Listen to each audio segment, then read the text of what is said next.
I'm Shaun Reynolds. And I'm Rachael Reynolds. And welcome to What Was I Made For? The podcast about doing what you love and prioritising your happiness. While we aim to inspire, motivate and entertain you, please note that we're not licensed therapists or certified experts. So if you're considering major life decisions like starting a travelling circus or quitting your job to become a professional beekeeper, maybe get a second opinion. Enjoy the show.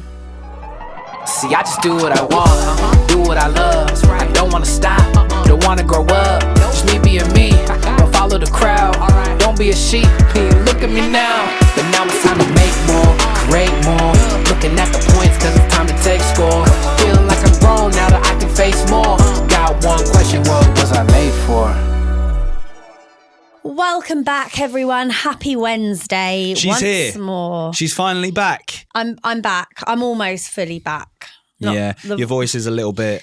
It's hanging on in there. God, I can I just quickly sympathise with absolutely everyone listening to this right now who hasn't managed to escape whatever these horrible, horrible winter germs are this year. It is rife. It's bad. And you never... Like, you get a cold every year usually, but you never have to take time off. No, like, I'm genuinely like, this is the end for me when I'm ill. Yeah, you were acting like it. Because I'm like, well, I don't know what this is. So if Rachel's taking a day off work, she must be really bad because it never, ever happens. I mean, I'd be interested to know if anyone has even known you to ever have a day off who currently is part of the school. I also want to know if anyone genuinely does enjoy like being off sick. Of course they do. Everybody enjoys being unless you're God, it's so boring. Not if you're really sick, because obviously you don't want to feel like that. It's so boring. Remember sick days from school though? Oh yeah, I loved a sick day from school. Yeah. Did you used to? Oh God, my mum's going to hear this. Rach, I think she knows. You're in your 34. 30s now. I'm pretty sure she can't do anything to you. She's not going to come here and ground you, is she? No, I know, but in actually, knowing your mum, she might. So whenever, like I don't think I ever fully faked being sick, ever. I did. Did you? Fully, like, I feel fine, I'm just going to pretend. Yeah. I don't think I ever did that, but I would be like, oh, I felt a little bit sick then, so I'm going to ham this up and get the day off. But then if it was on like a Tuesday, you'd be like, okay, well, I'm feeling very sick today. It's Tuesday. And then the next day you'd be like, well, I'm a little bit worried that it might happen again. So best to take another safe day Wednesday. Yeah, it is you have to take 2 days off, don't you? I hadn't been sick though. Oh yeah, of course. Yeah. So then, I've always been quite scared of being sick, which I won't go into this, but I have just found out that I have got a condition diagnosed from TikTok. Go on. You may as well. I can't remember what it's called. Right, I can't burp, right? Ever. I've never burped in my entire life. No, she does these weird little things where she'll be like, listen, this is my equivalent of burps. You've done this to me about 50 million times. Where she'll be like, look. So she'll go like this. And it goes, so like the that, air and escapes. it just comes out. And scrolling TikTok the other night is a condition. In a minute, I'll Google it and I'll find out what it's called. It's to do with the muscles in your esophagus. I'm missing something. No, I think it's that they're constantly in a state of... Oh, that's it, because treatment is contraction. Botox into your larynx. I think they're constantly Larynx? contracted, so you can't... it doesn't let the air out. Yeah. So the treatment is either to have like really invasive surgery, which obviously I'm not going to do, or Botox in the throat. Yeah, and wasn't or that TikTok? The girl had the surgery and it didn't do anything. They basically had to cut her throat open. Yeah. It's like something. It seems like a lot for not being able to burp. No. So, but I do now know that I have an actual condition. Anyway, which is totally unrelated to how you've been feeling. It is, yeah. But that's what else was there to do apart from scroll the tangent TikTok? Was because you're scared of being sick. Oh, that's right. Sorry. Yeah. So you take like the Tuesday off school because you felt sick, and then you'd have the Wednesday off just to be on the safe side so you don't feel sick at school, because I did have a fear of being sick. Then you'd get to Thursday and be like, well, it's getting near the end of the week. Might as well ham it up a bit again, get the Thursday. But it turns out being sick is worse for people with your condition. Yes, and it's another reason why they say emetophobia is quite... Yeah, and I think it's because... I think it's because if that muscle is constantly contracted, your body really struggles to let things out. So if you can't burp, then that's the same muscle that I imagine lets the Well, because I can feel what I think normal people who can burp must feel after like a big heavy meal where I'm like, it hurts, I need to let it out, but it just won't come out. So even when you drink, like, if you were to down a can of like Pepsi. I would just get those dinosaur noises. If you downed a can of Pepsi. Can we just do this? No, I'm not doing it now because it will make me feel so ill because I can't let it out. Next time we record one of these at a weekend, I promise you, get our down. I mean, I'm not very good at downing either. Right. Maybe that's part of my condition. Get excited, guys, for a future episode. Rachel's going to try and burp. But it will make a terrible episode because the whole rest of the way, all you'll hear, I'll be like, oh, sorry. We'll call it the burpathon. But I'd love to know if anyone else who listens to this has it. Let me quickly Google. Do some talking. I'm going to Google. Well, what please the comment on this is. Episode if the burpathon you would like to see, and please comment on Spotify or on YouTube or whatever if you want to see the burpathon. I think it'd be very interesting for people to watch because I don't believe it. Okay, it is called... I know that you can't normally burp, but I don't believe that you can't burp if you couldn't burp if you downed a can of like fizzy pop. It's called RCPD, also known as non-burp syndrome. What does RCPD stand for? That's what I'm trying. Oh, here we go. Retrograde cricopharyngeus dysfunction. Retrograde. Causes socially awkward gurgling noises. Yeah, it does. Yeah, that is what you do. It's like a gurgling sound, isn't it? Yeah, it's horrible. Honestly, it's horrible. And I'm glad that I now have a diagnosis, but... It's not a diagnosis. It's a self-diagnosis. It is a diagnosis. Well, no, I do believe that it probably is that. But anyway, so basically all I was saying is, I used to love a sick day from school, but I didn't... But I do not like having sick days from work. I'm so bored. I've watched so much Dance Mums. I've slept so much. I'm so over it. The funniest thing about all of this is that last week especially, I was like kind of filling in for you down at the dance school, just being an extra pair of hands if your mum or other team members needed it. And you absolutely hated it. Yeah, you hated not being there. Such bad FOMO. I'd be like, you'd say goodbye to me. I'd be like, can you go at 2:30? Yeah, because I need you to take these orders and Mel needs scripts or whatever it was that I needed to get to the school. And you'd be like, yeah, fine. I'd be like, great. Well, he's going to go do that. He'll probably come back. He'll make me dinner. Like, you have been amazing. Shout out to Shaun. You've been amazing. But I'd be on the sofa and you'd come and wake me up to say you're leaving. You've got a full backpack on your back. And I'm like, what are you doing? What? And you're like, well, I'll take my laptop with me in case I'm going to do any work while I'm there. And I'm thinking, okay, well, it's a half an hour drive. Maybe he's just going to stay for a bit. And then I'd like nap some more and then be woken up by Nala wanting her dinner at 6 and it's all dark in the house. I'm just laying there like, lonely. It's not exactly the most fun environment to be where you're just like moping around because you're so sad and honestly, ill. It's so boring. Yeah, so that's why I was like, I'm going to go spend some time at the school. Plus, I wasn't just sat there. No, you were very helpful, but and your mum's very lovely. The fact she was like, "Don't worry, like we've got it all covered," and they do have it all covered. But it is easier having an extra pair of hands there. Definitely, and it is. I do want to take a moment to shout out the incredible team that we do have because I think this is the first time I've been ill since having like a team, and it is so lovely. Yeah. To be at home knowing actually, even though I'd rather be there, everyone's just got everything covered. And anyway, that's enough about that. It is so nice to be back. I'm looking forward to having my voice 100% back. Should we just jump straight into the Inspiry Diary? Let's, because no one wants to know we've got another coffee. No, I don't know. Can you see? They can see the Inspiry Diary for you already. Dun dun dun dun. Oh, the dance. Dun dun dun dun. The dance school is officially an award-winning dance school. Everybody, I'm going to put pause for a cheer. Let's put an audience cheer track in there. Woo!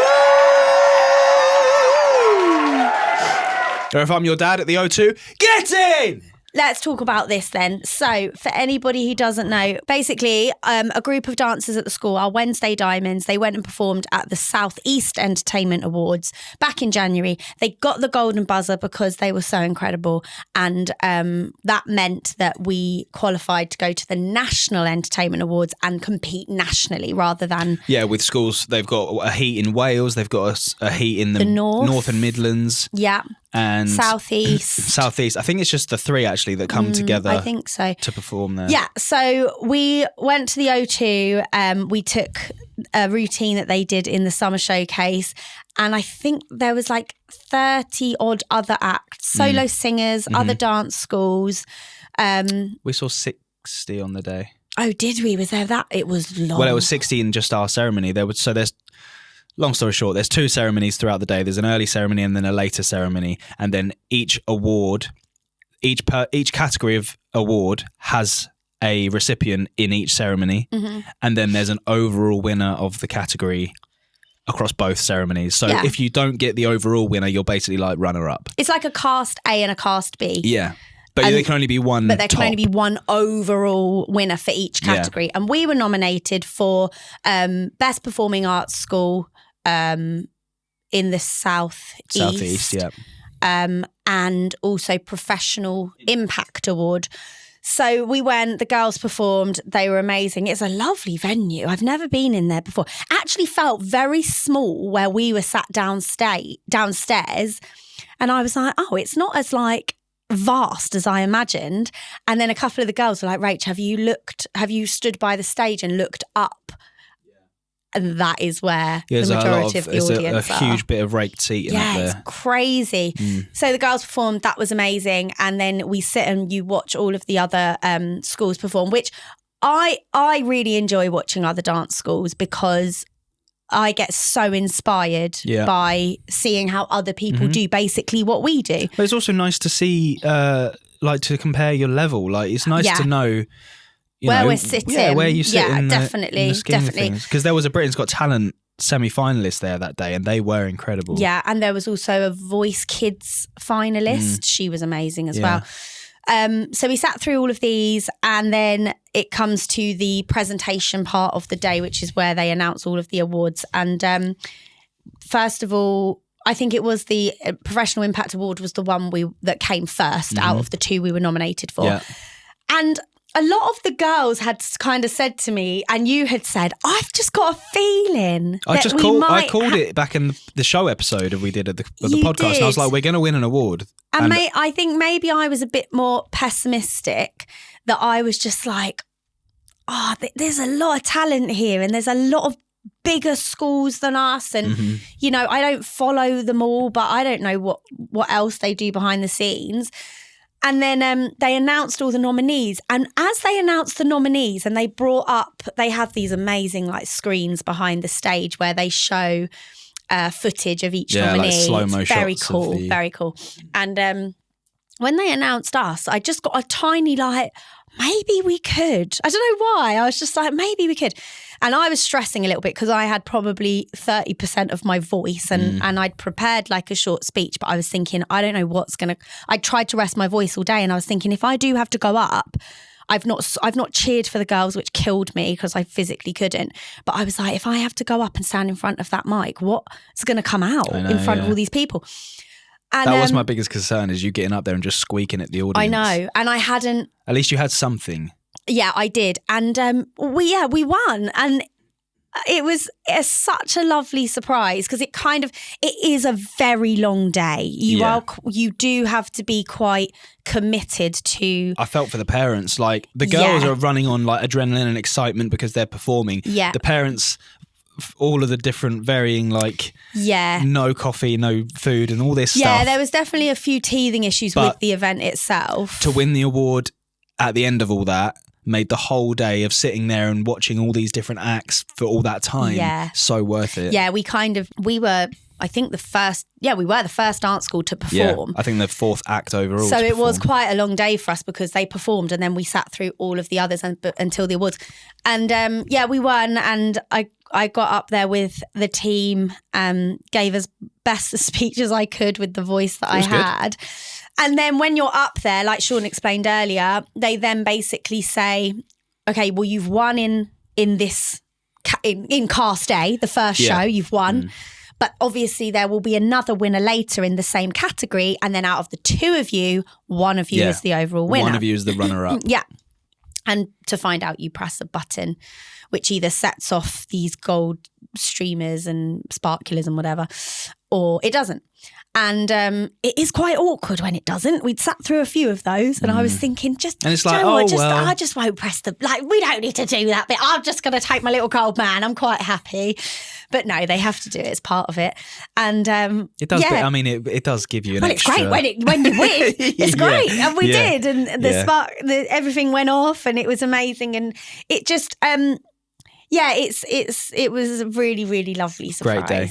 And once again, like, I know we said about this in the show episode that you weren't part of, but the girls actually openly said that these sort of events bring them closer together. And I think it happened again. I think they spent so much more time on the coach together, singing their songs. Yeah. They were singing Tilda's songs at the back of the coach, which I thought was just lovely.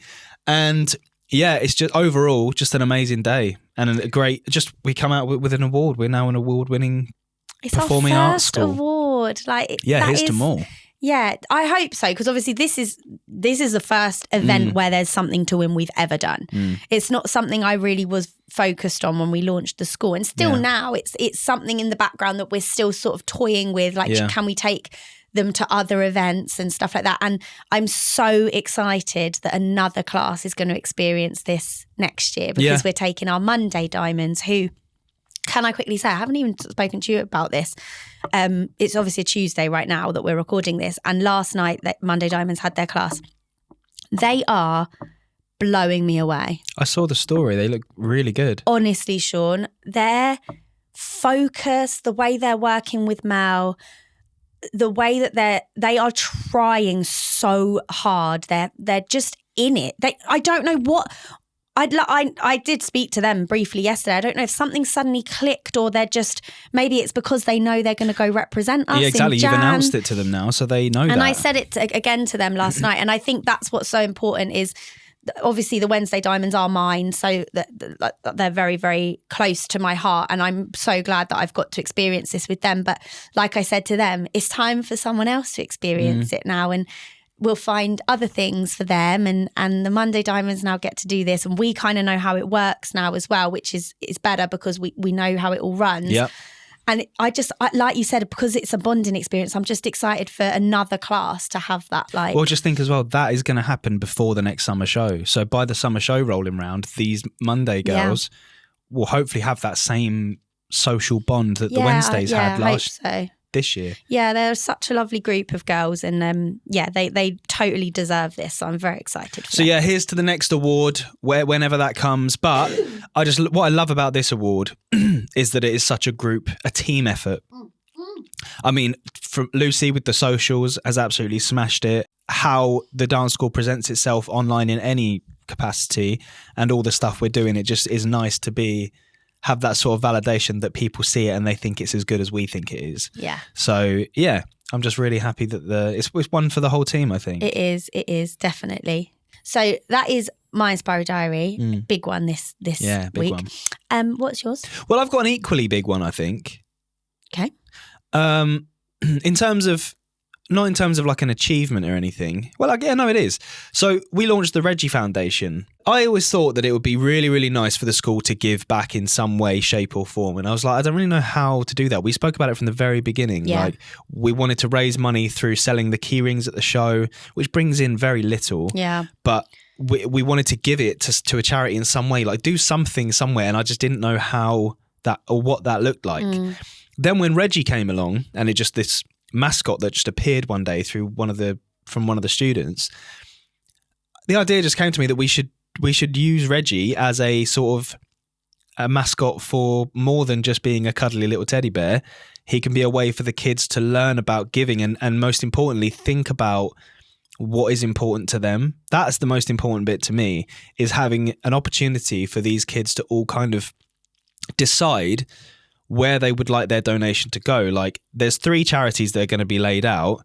They can then choose which charity gets their pound token. And I think that is such an important lesson, or just an important thing to get them thinking about, and start to build from a young age, start to build their like little belief system and what they find important. Kids who do go to school, I think, schools are very good at kind of doing charitable events throughout the year. And, you know, we all remember Children in Need. You wear your pajamas to school, you bring £1, or everyone remembers like Harvest Festival, you will bring in a tin of food. Where does that money go? Or where does those donations go? They go to food banks, don't they? Or go Do to they? Yeah. I never really knew what that was. We always took in like cans of food and stuff. God, someone correct me if I'm wrong, but you took in cans of food and then the PTA like divvy them out into like little hampers, and then they go to people who can't afford food. I'm sure we did that at my school. I just can't remember we what did it was that. for. Or, you know, there was always something going on where you bring £1 in. So I do think kids are brought up to understand charity, but I think as we grow, it feels like the right next step. You and me have always said, I want it to give back somehow, just don't know what that looks like. And I'm very conscious of, like everything I just mentioned with kids doing charitable events at school, I didn't want to just be another, can you bring £1 today and wear some We're giving funky to this charity. Yeah. Because that's the difference. The difference is at school, it usually is. Yeah, if we're doing the harvest thing, for example, we're giving to this particular charity, the Trussell Trust or something like that. And with this, basically, just to explain it really quickly, there's 3 tubes that we've got, 3 and loads of tokens. And each kid, as they come in for the new term, will get given a token. They'll get told what the charities are, and they can then put their token in whatever tube, like they have at supermarkets. So that's the difference. They're not actually donating money. No. It's money coming from the school. From us, yeah. From us, from the school. Which is an amalgamation of parents paying for classes and merch and anything else that we do. So in a way, like they've given the money into the school, and then the school are giving £1 per student back out into charities. Yeah, and the charities are all kind of pre-decided by the team, and then we pick them at random to become our 3 for that term. So it's just a really lovely opportunity for the kids to start thinking about what is important to them. Yeah, I just love it. And honestly, this little bear that was crocheted by Sophie, just as a gift, she just went, I'm into crochet, I just thought I'd do this. Who knew that she would have started such a huge... Honestly, I hear the name Reggie, like when I sit out doing my paperwork while other classes are going on, you just hear like, can Reggie do this? And can I hold Reggie? And can I have a cuddle with Reggie? And then I did hear Melissa yesterday go, be careful with Reggie. Reggie's had a couple of repairs already. Yeah, he has, bless him. But he's just become, it's crazy, isn't it? How this is what I blooming love about creativity, is something that no one even asked anyone to do has now become a pivotal part of how we're going to move forward. And the other thing that you didn't mention, another way that we're trying to raise as much as possible to go towards these charities is we've launched 2 new products on our website shop. Well, one currently, the next one's coming out. Oh, sorry, yes. Preview. The next one's coming soon. We currently have one product which has been made by one of our students, and they're 3D printed Reggie keyrings, and they're so cute. And Jack, who made them, he's got his own. What's his thing? 3D heat waves. Go follow it, everybody. 3D heat waves. He wants to start his own little 3D print. I think it is a business. Oh yeah, he's got. It's all so up he and sells running. his products on like Etsy. I don't know. No, he's got a website. Oh yeah, so he sells his products online, and it's just another way, because before the Reggie Foundation was a thing, the kids would come up to us and they'd be like, "Oh, I do this, I make this," and you'd be like, "Well, I can't really do anything with that because there's no outlet for it. It can't go on the dance school. It can't be a dance school product because."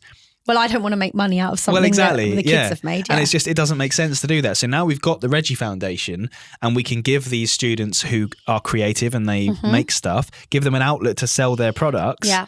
You just don't know what it could spark in them, whether they're like, Jack already has got this business. He could take it to the next level and be like, you know what, I really enjoy doing this. I'm just going to carry it on. And I was maybe on the next episode we can talk about the second product, because it'll be out then. Yeah. We will.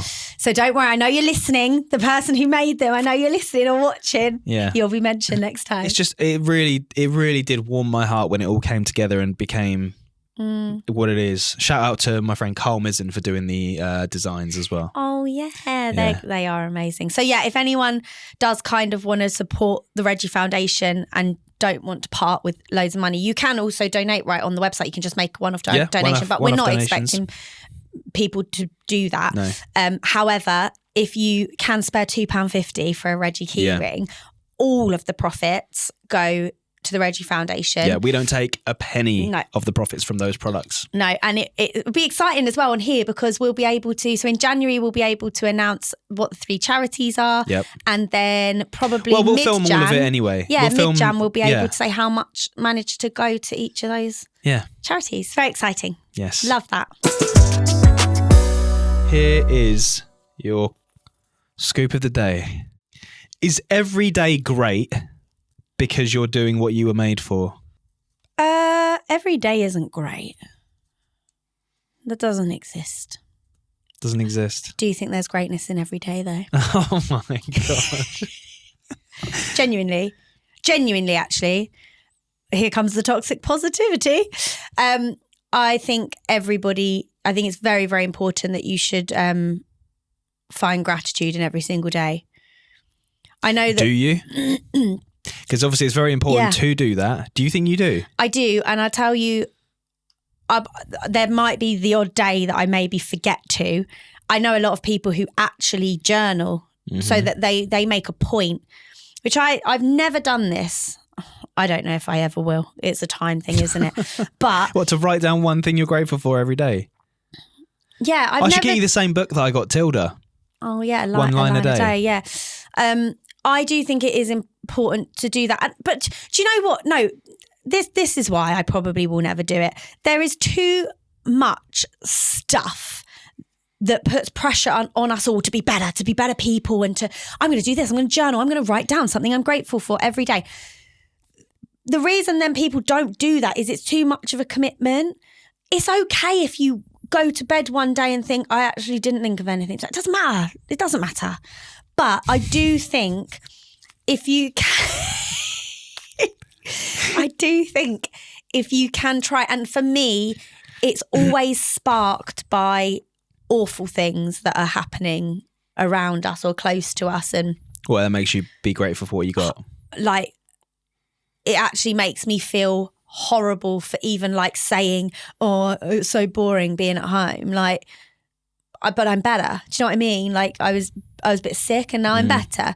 And some people don't get better. Yeah. So I do think it is really, really important to just try and find every day, like, just the fact that you're getting out of bed. Even if you're going to do the job you don't want to do, you're still up and out of bed and you've got your health. No, every day isn't great. That's what I mean. The idea of the question was, we have said many times that we are doing what we believe we were made for, right? Mm-hmm. With that being said, like, sometimes I feel like on this podcast we could paint the picture that it's all sunshine and roses because we're doing what we were made for. But in the grand scheme of things, it still means that life is there. Like, life is still life, and things are hard, and you have tough days and great days and all that. Work takes up a hell of a lot of our time as adults. I say most. Yeah, I would as well. The majority of our time is spent working. So by making the thing that you do for work something that you truly enjoy, well, that means the majority of your time you then enjoy. So of course it takes the edge off, and of course it makes then other things a little bit more manageable. But what is that famous saying? Use the weekend to build the life you want, not to escape the life you have. It's a bit similar. Use the weekend to build the life you want, not to escape the life you have. It's a little bit more about, we're saying like, find basically it's a quote about being productive at the weekend. Yeah, maybe that's not the one I meant. Are you thinking of don't get so busy making a living that you forget to make a life? No, basically all I'm saying is, right, so going back to your question, no, doing what we love doesn't now just make every single day great. It comes with its stresses. We've talked about it so much, that running your own business is not all sunshine and rainbows. Like, it has its challenges, just like maybe going and working in an office and having a boss who's a bleep. And with tax season around the corner, I'm pretty sure everyone's like, why am I self-employed? Yeah, there's that as well. But no, life is still life. And I'm always going on about how you just don't know what people are going through. You really don't. You really, really don't. And that is why I do try my best to see the good in people, even if sometimes I'll meet a person and be like, why are you like that? Why are you like that? And then you think, well, what's going on behind the scenes? Yeah, exactly. But I think the answer to that question is no, not every day is great, but because you're doing what you were made for, there is more of a chance that every day can be great. Oh, do you know what I mean? It's beautiful. Okay, we're going to move on to right back at ya, but instead of doing the last question, because we can't even remember what it was. It was so long ago. We got some replies, but they were so silly as well. Was it the one about, are you really ever too old? So and then everyone was replying. Well, if you're 95, then yeah, probably. And then didn't you find a video of a 95-year-old dancing? Yeah. Well then, there we go. So no, we're not going to, instead of that, we've had an email. I've got a really lovely email. We've had a few emails, but some of them are literally just like, great pod, well done. Oh, that's nice. Thank you. But this one was from Kate, and I thought it was quite nice to read out. Okay, go on then. I think you'll find this nice. Okay. I'm ready. Okay. Hi guys, I just wanted to send an email to reiterate something Rachael said last week when talking about if it's ever too late to follow your passion. Oh, we have got a direct response. Didn't realise it was actually directly involved in right back at you. Okay. I grew up with dreams of being a pop star, a backing dancer, West End star, and spent most of my time dancing and singing and training in the arts until my early 20s. In my final year of college, I had a bad injury that completely knocked my confidence mentally and physically, and as a result, I lost my love for it. So when it came to leaving college to audition, I just didn't think I had what it takes, so I kind of gave up. Over the years, I tried a few dance-based exercise classes, but nothing really gave me that same buzz. Anyway, life takes over, marriage, kids, etc. You lose yourself. I never thought I would go back to my roots and dance again, and I could not imagine ever being on stage again. Since starting at the dance school almost 3 years ago, it has reignited my love and passion for dancing and performing. It is now such a big part of my life and an escape, and the fact we get to work towards a show and perform on stage every year is exhilarating. It is definitely more than enough for me to do dance classes every week and a show every summer. There is no pressure to audition for jobs. I'm just doing it for me and for the fun and love of it. And the bonus is the community of amazing people that comes with it. I've been able to show my family what I used to love when I was younger, and even better, I share the stage with my daughter, who now also shares my passion. So in summary, I completely agree that you don't necessarily need to follow your passion as a job or for money, as there is just as much you can get out of it having it as a hobby on the side. So thank you. Absolutely loving the pod and look forward to listening to every Wednesday. That's really nice. Isn't it? Oh, I love that. I'm seeing her later. Oh, you should thank her for it. I will. I mean, she's probably wondering where that email went because you've been ill for a couple of weeks now. And I've been saving it for you. You said you were like, there's a really nice email. Don't read it. I want to read it to you on the pod. Yeah. That is. Sorry, Kate, for taking so long to get Rach to hear it. And as lovely as that is just for me to hear, that sums up exactly what we're saying. Yeah. You don't need to make it your full-time thing. You can scratch the itch. Earn your money where you need to earn your money to support whatever you need to support. Mm-hmm. Have it for you.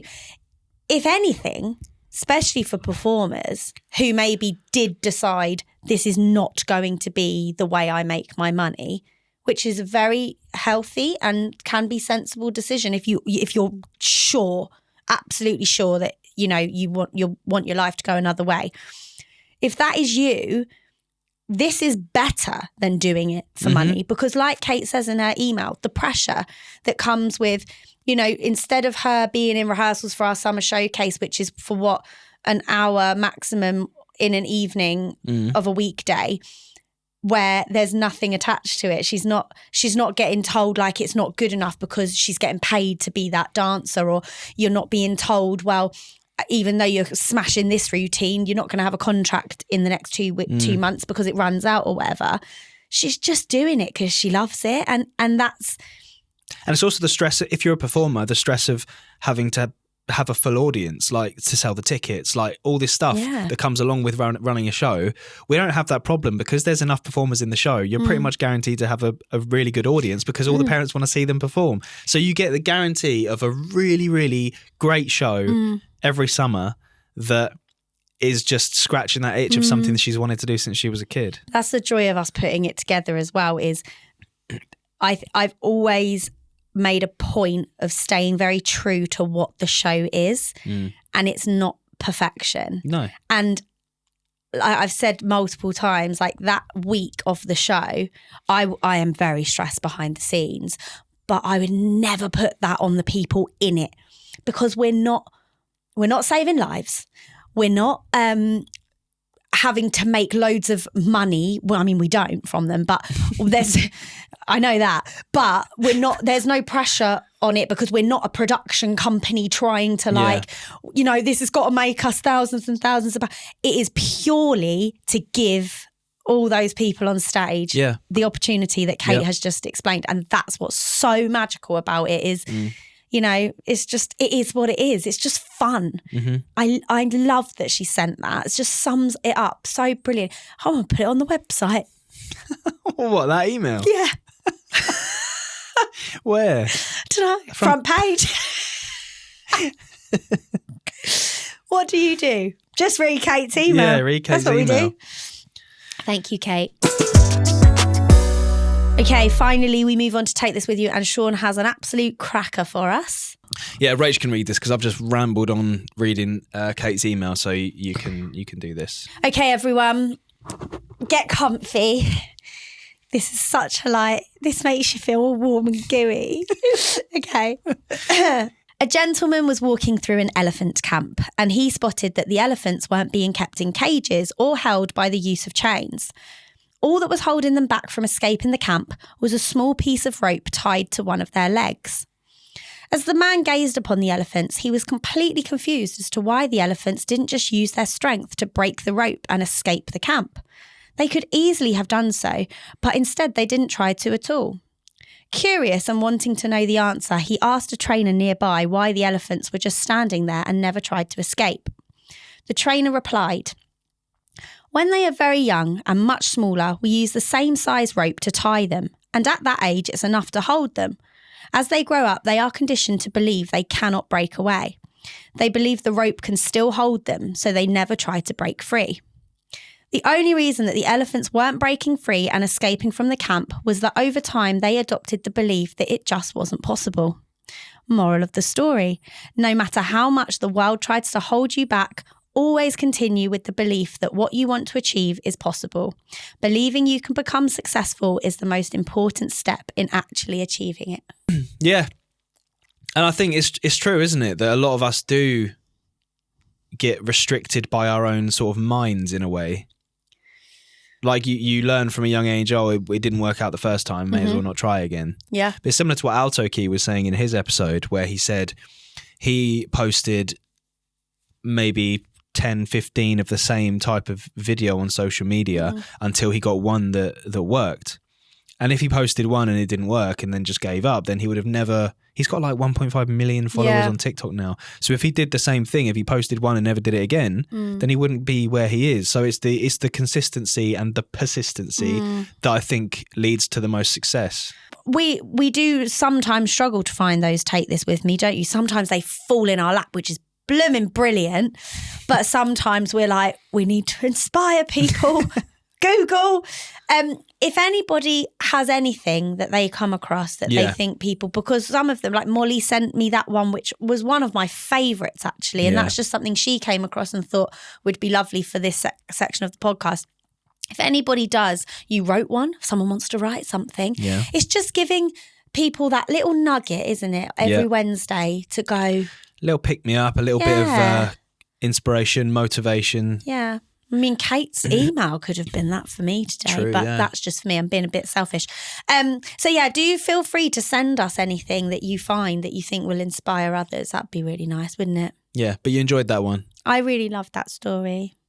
Well, that leads us to the end of another episode of What Was I Made For? Thank you very much for tuning in. If you would be so kind as to follow us, like us, review us on all of our social media pages. I nearly went at social media. Oh my God. See, and this is why we do it the other way around. At What Was I Made For? If you want to be one of these lovely... What? Yeah, What Was Made For Pod. God.